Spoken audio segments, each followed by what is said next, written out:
कृषि मंत्री जी के भाषण के बाद ऐसे ही पूरा सदन और तनाव में चला गया। एक तरफ किसान परेशान,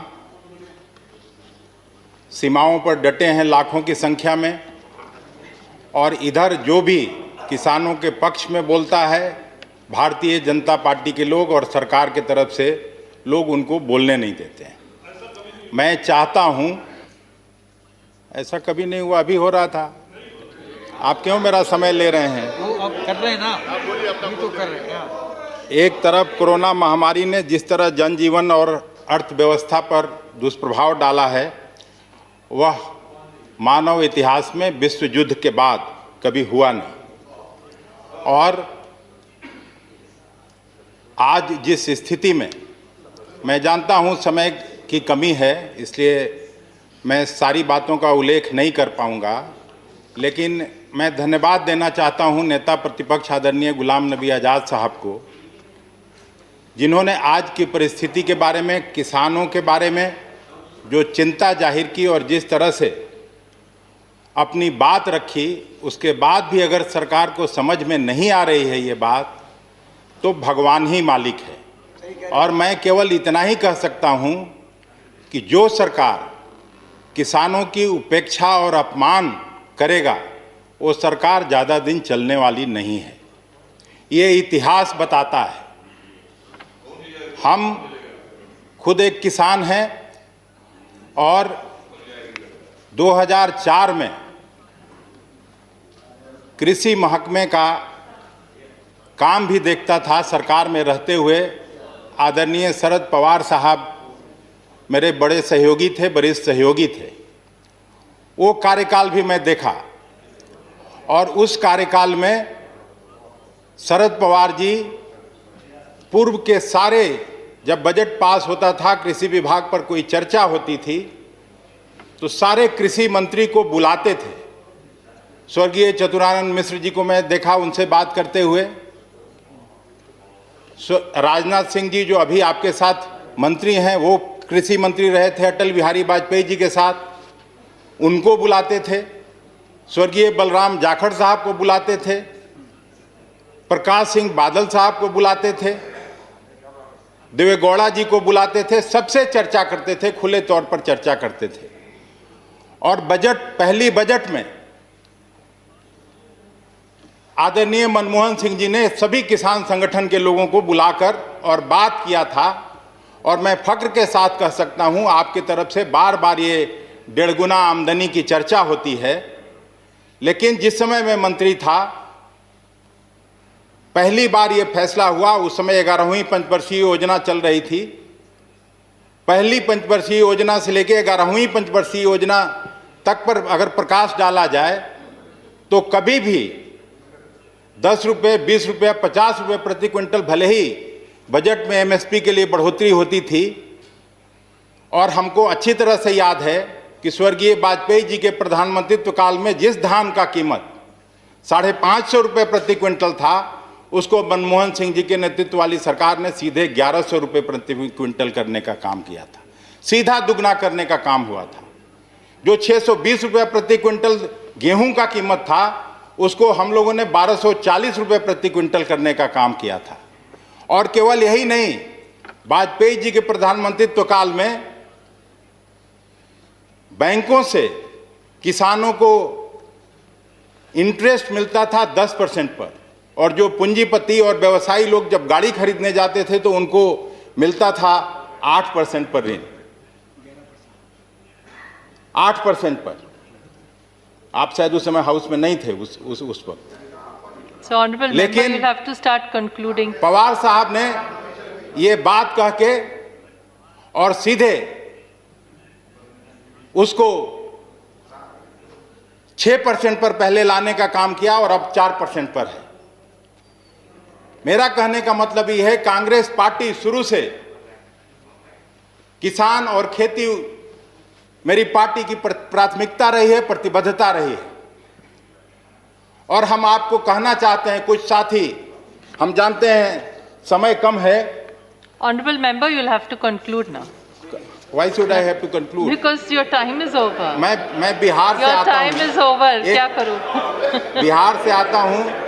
पहले ऐसे ही आपके बिहार के members ने साथ ज़्यादा सौतेलेपन time का दिया है, व्यवहार आपको होता सिर्फ रहा है। 5 मेरे साथ भी आप सौतेलेपन का व्यवहार मत करिए कृपा करके। Sir, मेरे एक विद्वान sir, the साथी time doesn't allow me, RCP साहब अपने unfortunately. भाषण में The other members have taken more time, so he has अपने lost भाषण- on this time. देखिए हमारे पास तो कोई बिजनेस आज का खत्म है। मेरे करके यहाँ गए। 5 मिनट है, मेरा which is पहला राज्य over. है बिहार, जहां एपीएमसी एक्ट सबसे पहले नीतीश कुमार जी ने समाप्त किया था, और आज वहां 1 एकड़ में किसानों की आमदनी कितनी है? 3,000 रुपए।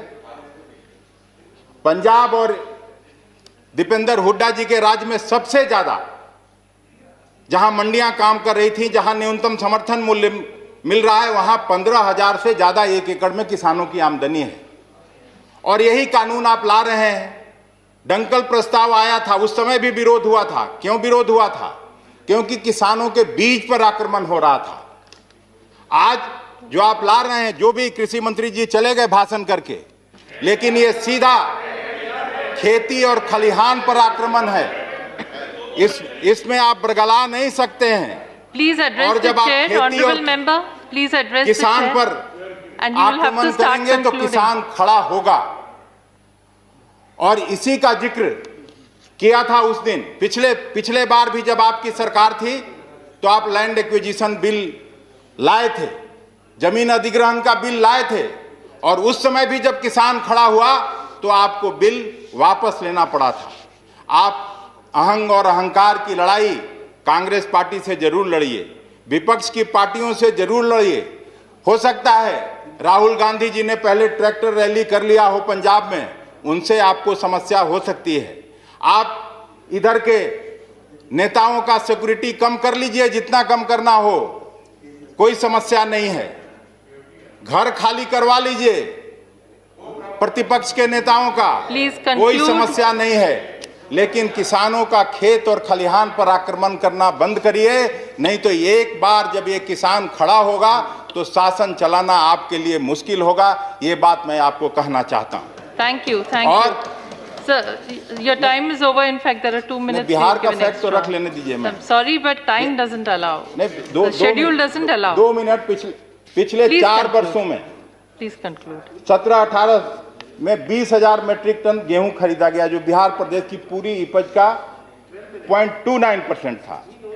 18-19 में 17,504 मीट्रिक टन गेहूं की खरीद हुई थी, प्रदेश की पूरी उपज का 0.27% था।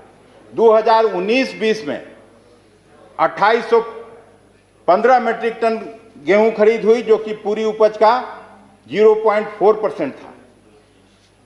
2020-21 में अभी तक केवल 5,000 मीट्रिक टन गेहूं खरीदा गया है। बिहार प्रदेश इस वर्ष पूर्ण उपज का 0.81% है। न्यूनतम समर्थन मूल्य पर खरीद में कमी एक बहुत बड़ा कारण प्रदेश प्रोक्योरमेंट में सेंटर की कमी है।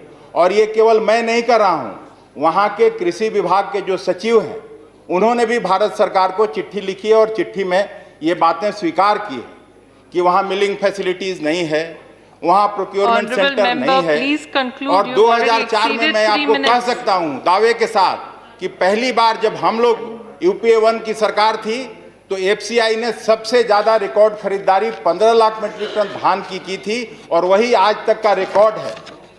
आप पता कर सकते हैं कहीं भी, जबकि वहां 70 से 80 लाख मीट्रिक टन धान का मार्केटेबल सरप्लस है। जो मार्केटेबल सरप्लस गेहूं का है, उसका आपको हमने ब्यौरा दिया है। इसलिए हम आपको कहना चाहते हैं कि एपीएमसी का सबसे पहला प्रयोग बिहार में हुआ, और बिहार में सबसे ज़्यादा माली हालत अगर पूरे देश में कहीं किसानों की है तो वो बिहार की है, जहां के नीतीश कुमार जी मुख्यमंत्री हैं और डबल इंजन की सरकार आपके साथ पिछले 15-16 साल से वहां चला रहे हैं। तो पूरे देश का क्या होने वाला है, इस बात का अंदाजा लगाया जा सकता है। अंत में आप भाषण कितना भी कर लीजिए, लेकिन वास्तविकता से नहीं भाग सकते।